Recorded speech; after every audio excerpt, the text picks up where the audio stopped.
ha tenido esos pacientes que usted ha visto desde unos 3, 4 años, pueden ser niños, pueden ser adultos, que empezaron con comezón en la nariz, secreciones, estornudos, gripitas, que después resultaron ser más bien rinitis alérgica, a veces junto con sintomatología ocular, que conforme que avancen los tiempos, de repente también se empiezan con obstrucción nasal en las noches, dificultad respiratoria en la noche, porque pues hay tanta obstrucción por inflamación de los cornetes, pero que hoy llega de regreso a la consulta y usted se empieza a percatar que ya no el problema nocturno solo es por obstrucción de vía respiratoria alta, sino que también ya hay un componente de vía respiratoria baja, pulmonar. Pues por supuesto, aquí vamos a hablar acerca cuándo pensar y sospechar que podría ser un asma alérgica. Soy doctora Desiree Arenas Lideman, alergóloga y inmunóloga clínica y coordinadora general de MIA, Manejo Integral del Asma, su versión original y también su actualización en 2025. Y armamos esas pequeñas cápsulas para hacer todo el contenido de esa gran guía más tangible, más digerible para todos ustedes. Y hoy le voy a hablar acerca de cuando ya diagnosticamos que esto es asma, cuándo pensar que podría ser un asma alérgica y cómo finalmente corroborar que es un asma alérgica.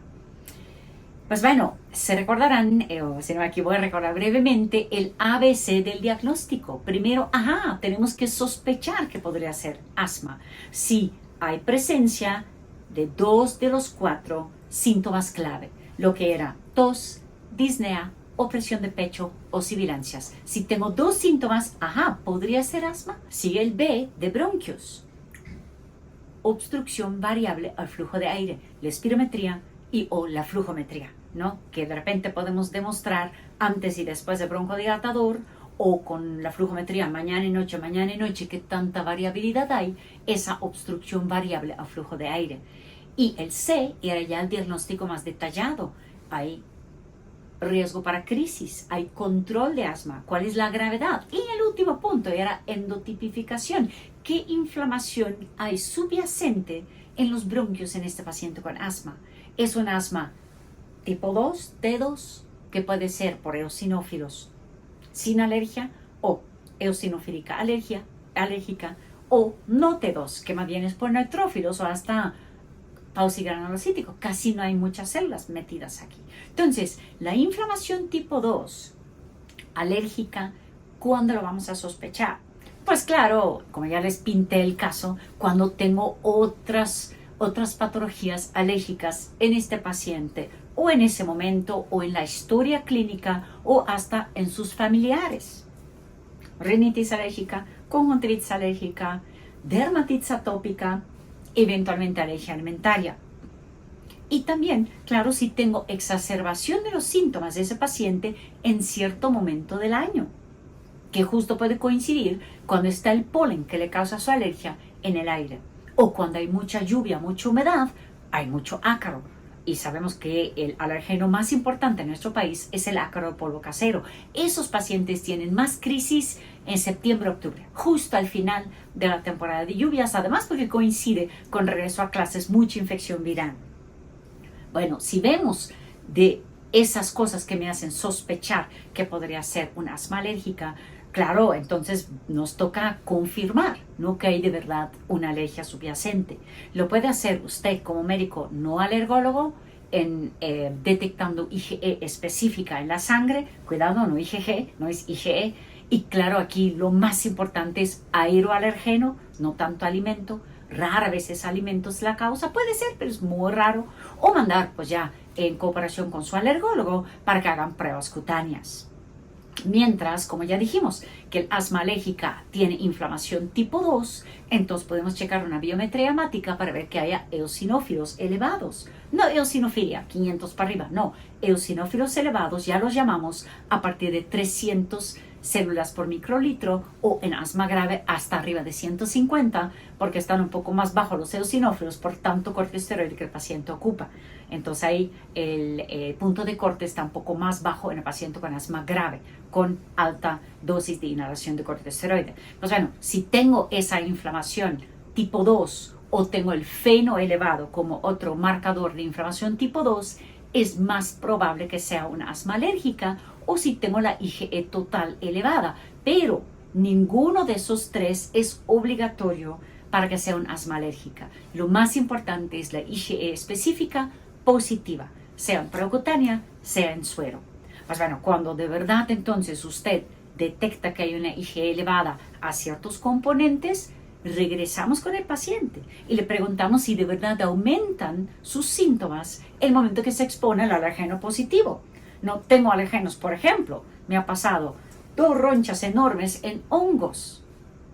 No es frecuente que tenemos alergia al hongo aquí en la Ciudad de México. De hecho, en todo el país, lo más frecuente es eso, en el norte del país, donde sí tiene un 15-20% con alergia al hongo, pero aquí es ni el 10%. Entonces voy preguntando al paciente, oiga, ¿y qué tanto? Dice, no, doc, yo me vivo en 4º piso, todo bien ventilado, nada que ver con hongos. Dije, ay, como que no me checa. Dice, sí, pero es cierto, cuando apenas nos casamos, no tenemos mucho recurso y vivimos en un lugar húmedo a no poder. Y estaba yo con mi tos en las noches, bueno, entonces el paciente sí tiene su asma alérgica y sí el hongo fue parte de la problemática, pero no es la problemática de hoy en día. Entonces, solo si tenemos exposición y con esto activación de síntomas en ese momento, lo podemos de verdad llamar un asma alérgica y ahí sí valdría la pena cooperar con su alergólogo de confianza para ver si tal vez considera que podría ser útil manejar inmunoterapia, pero eso sí es otra decisión un poco más delicada, que la verdad ahí queremos dejarlo en manos del alergólogo. Muy importante, sí, nunca empezar inmunoterapia, no las vacunas de alergia, sea gota, sea piquete, cuando el asma no está controlada. Entonces, un asma descontrolada, primero se tiene que controlar antes de eventualmente pensar en poder comanejar con una inmunoterapia, pues. Bueno, ¿por qué la importancia de diferenciar el asma alérgica de asma no alérgica? Porque sabemos que el tratamiento de la causa de la alergia es la inmunoterapia.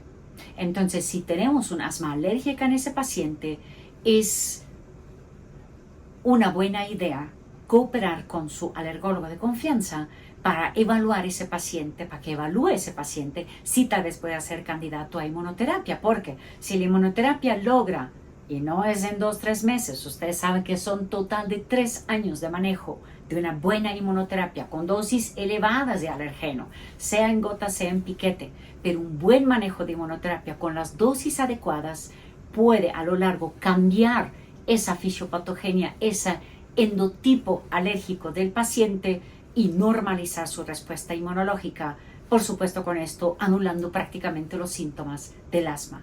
Entonces sí es muy importante diferenciar esos 2 diferentes tipos de asma y sobre todo pues en los niños, la verdad sí, la gran mayoría de los asmas son asmas alérgicas, afortunadamente, porque tienen un buen manejo de posibilidad para ellos. Entonces, creo que esto fue lo importante que quería comentarles en ese video. Muchas gracias por su atención y síganos porque hay mucho más, hay mucho más. Más detalles va a encontrar en MIA 2.0 y más videos siguen aquí.